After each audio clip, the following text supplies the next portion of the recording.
UFC 116. In my opinion, it's going to be a very explosive, great fight.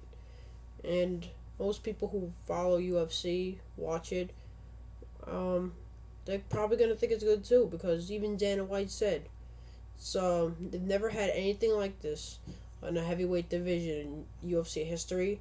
They're fighting for two belts, and it's just really big guys.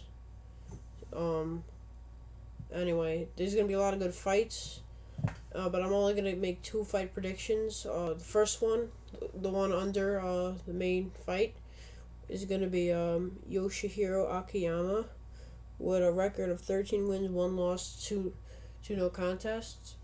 I haven't really experienced this one, this fighter fight that much, so I can't say like or dislike him. But since he's going up against Chris Leben, he has to be good, because Chris Leben's a great fighter. Right, Chris Leben, he is probably one of the best chins I've ever seen, and he throws good punches. He just doesn't care. He isn't scared. Alright, I'm moving on to Chris Leben. He's got a record of 21 wins, 6 losses. I think Chris Leben is going to take this. I think he has this match.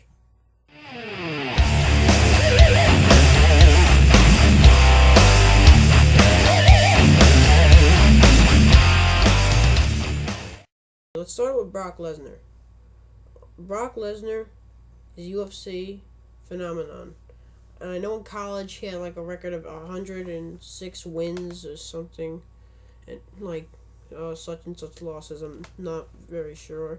But in his MMA record, he's only had 4 wins, 1 loss. That's only 5 fights, and he's heavyweight world champion.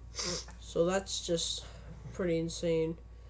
But I am not a Brock Lesnar fan.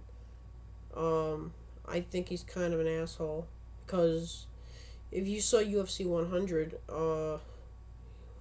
he beat the hell out of Frank Mir, taunted him, and then gave the finger to the crowd. So, you know, even Dana White said he kind of made an ass of himself.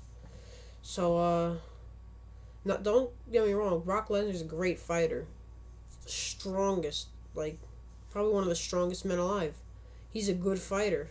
And because I can't say I'm a fan of Mir, but I think Mir is a good fighter, and he beat the hell out of Mir. Alright, but that's Brock Lesnar.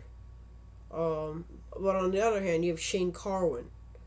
He's coming in the UFC. He's 12-0. He's 12 wins and no losses. And if you follow any of Shane Carwin, you would know that all his wins, no one got in with him and passed the first round. Everyone's out by the first round. Yeah, and also you would know, I'm not sure if this is completely correct, but I think he has 7 of those knockouts. 7 wins are by knockouts, 5 are by submissions. So yeah, he's real deal. He's, I guess, right about now my favorite heavyweight fighter. You know, I like him. He's patriotic. You know, I love America. Oh, just side note, since it's July 3rd, it's close to July 4th, so, you know, God bless America. But anyway, back on topic.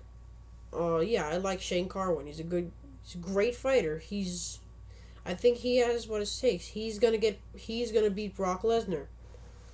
On July 3rd, we're just gonna have to see. But in my opinion, I think Shane Carwin is gonna hit him. He's gonna hit him hard. I think he's gonna get him on the knockout, because also, Brock Lesnar is huge, and since he's big, I mean, he just goes against smaller guys. And he even talking on the interview,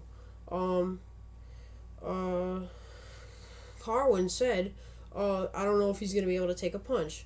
Lesnar responds, I've never had to learn how. That's not going to be good. Because also, if you watch his interviews, you know that Brock Lesnar has a 4XL glove. Shane Carwin has a 5XL glove. Shane Carwin's hands are bigger. I'm not saying he's a bigger dude, but, you know, He's gonna go on par with him, even in the weigh-ins. I think they were around the same. So this is why this is gonna be a great fight.